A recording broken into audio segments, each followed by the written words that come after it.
I want you to imagine for a moment that you've just started a brand new job, and that brand new job is in a really tall high-rise building and you're working on the 80th floor. Now, on your first day, a colleague comes up to you and they say, "Hi, lovely to meet you. Your desk and your computer are over here, the toilets are over there, and the canteen is behind you. Oh, and also, somewhere down on the first floor is the fire exit. I think it's off to the right somewhere. You'll work it out." You say, "Cheers, mate. I'll meet you in the canteen for a latte later on." Anyway, 3 years pass and not once has there been a fire drill. Not once have you been shown or even reminded where the fire exit is until one Wednesday afternoon when you're eating your overpriced Costa panini, the fire alarm sounds. Everyone in the office starts panicking and the room starts filling up with smoke and you can't see anything at all, let alone remember where the fire exit is on the first floor.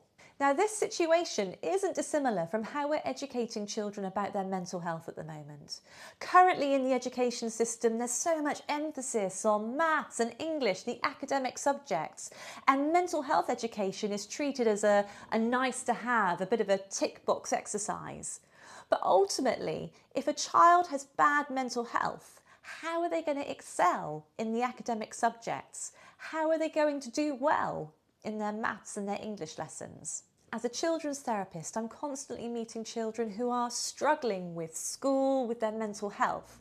And one of the questions that I'm regularly asked by the parents and the children is, why wasn't I taught these tools earlier? Why wasn't I given these tools to help me before I was in crisis? And honestly, I don't know, because they're so simple.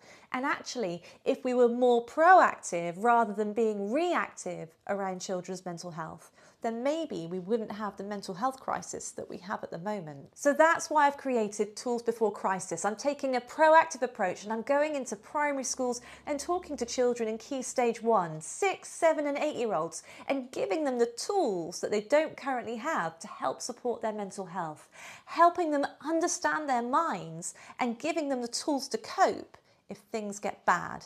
And I'm running these workshops completely for free, but I need your help. At the moment, I'm funding these workshops out of my own pocket, and I'm not going to be able to sustain getting to all the primary schools that I want to get to.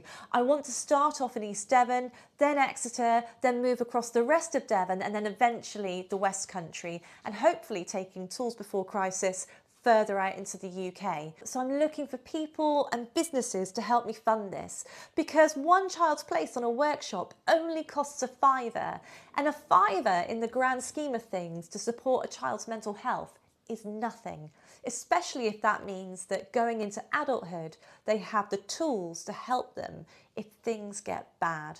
So thank you so much for listening to this. And if you're as passionate about children's mental health as I am, please donate a £5 or whatever you can afford to help support my cause. Thank you.